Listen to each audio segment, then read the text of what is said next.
Good morning, everyone, anyone. My name's Daniel, and I'm doing this because if I don't do it now, I probably won't do it, and it'll be just another one of them moments that I missed. It's 5 o'clock in the morning. It's the 30th of March, 2021, and I got up about 2 o'clock this morning to check my investments on my laptop. So I was concerned about a couple. And after sorting that out till about 3 o'clock, I went upstairs and I began to think, and then I began to think a lot. And I come to the realisation after the tears started rolling down my face that I can't do it no more.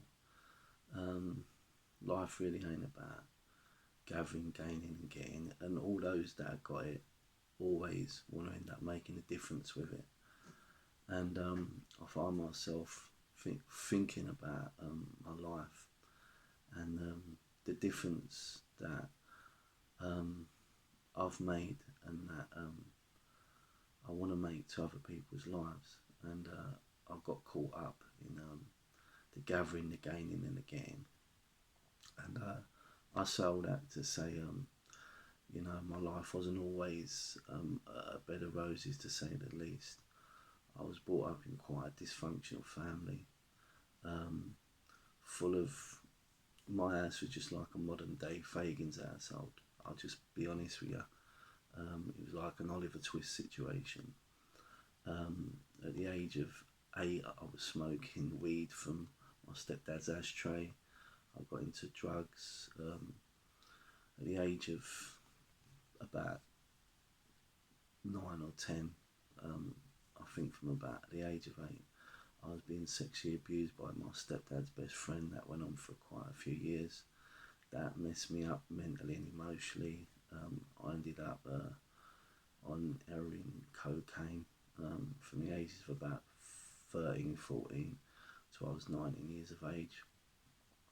Then I had what people call an epiphany, a realisation, and that the life that I was living was not a good one.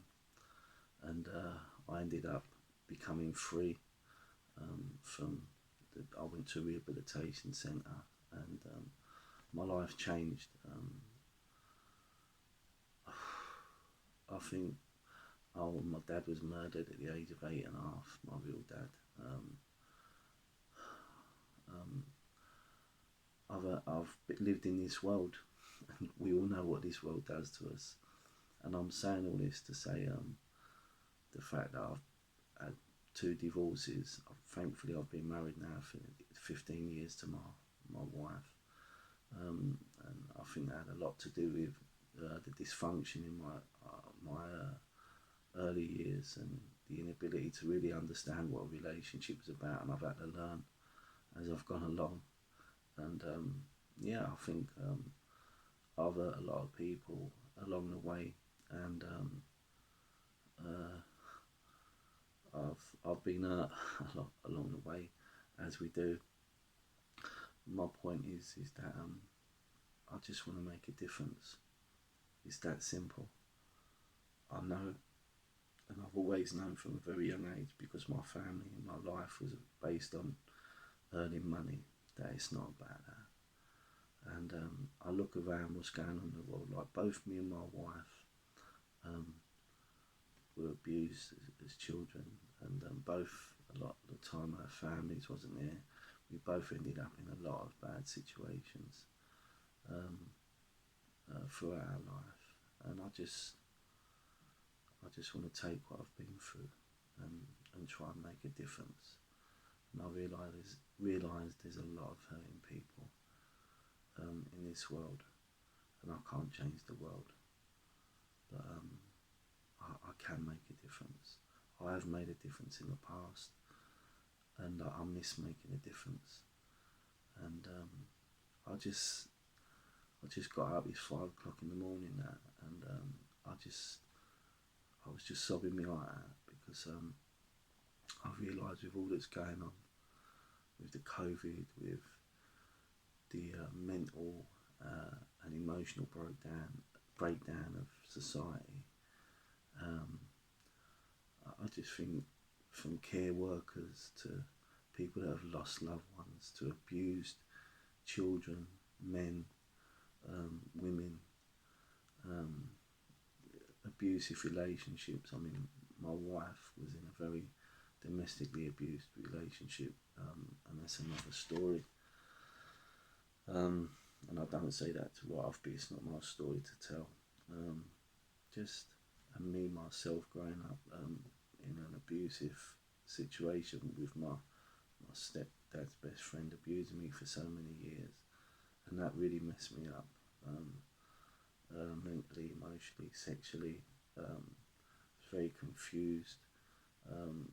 Sex was something that I really didn't enjoy. It was like a torment to me. It's only really, I think, after really my third marriage that I've been able to really open up extensively, and my wife's been willing to face up to her pain as well. Because when you've got two hurting people coming together, yeah, it takes a lot of love and patience and perseverance to get through all the mess and slowly open up the baggage and start getting all the bits out and facing up to the soiled stuff that we've put in there for such a long time.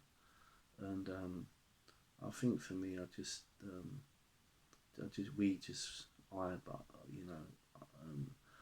me and my wife, the only time we're really happy is when we're helping people and trying to make a difference in people's lives. And I suppose I'm saying this to say that there's a lot of hurting people in a lot of ways, and I don't think I want to be specific and say, oh, I want to help this person or that person. I just, when I thought about it, I thought like I've lost two babies. I buried them with my mum and dad in the same grave. One was stillborn, full term. That was the most heartbreaking moment in my life.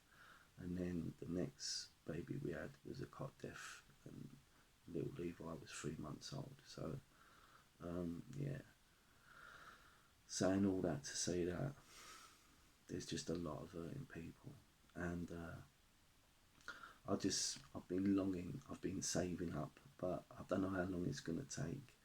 But I just want to get a farmhouse with, I just see loads of little chalets, little 1 bedroom, 2 bedroom little chalets all around, like you know, the modern day glamping situations, but better.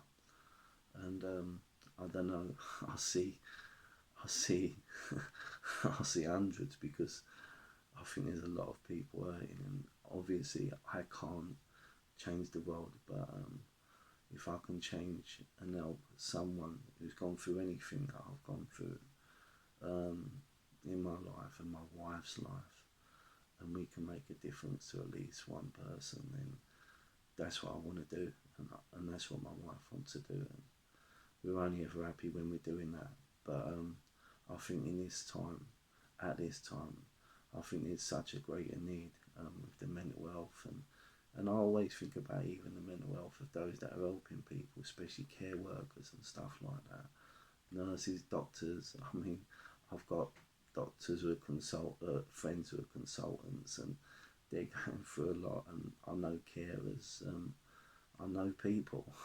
That's it. I know a lot of people that are in this world and that are going through a lot, and just to have a place where they can come and talk and maybe face up and maybe even uproot some stuff, and maybe plant some lovelier things in their lives. And I say that because we moved up from London about 15 years ago, and we live in one of the best, it was actually declared one of the best picturesque places in England, and we're down in the Garden of England, and I think it's a beautiful place where people could come and reflect and face up, and I think in a world where really and truthfully we're made to feel that we've got to have it all together, But like me this morning, outwardly, yeah, I've got it all together, but I'm broken inside, and not over anything specific, um, apart from the fact that I'm doing things that I'm not happy doing, and that's making money.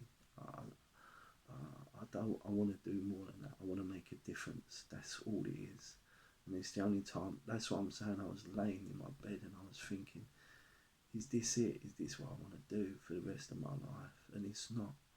And I've helped in many situations. I've helped in um, prisons. I've helped in drug rehabilitation centres, and even in our home when we lived in London, we was helping out a lot of young people, the youth, and I just want to create an environment where people, young, old, hurting, broken, used, abused, tossed aside, confused, insecure, afraid, normal human beings, no matter who they are. And I'd like to refer to when we look at Prince Harry and Meghan, that whole interview. I just want to refer to it just to say these are people that, if anyone had it all together, they was the epitome of it. I mean, a prince and a princess, literally a duke and a duchess, if you like. And yet inside, all that came out and all that they was going through, and that's the reality.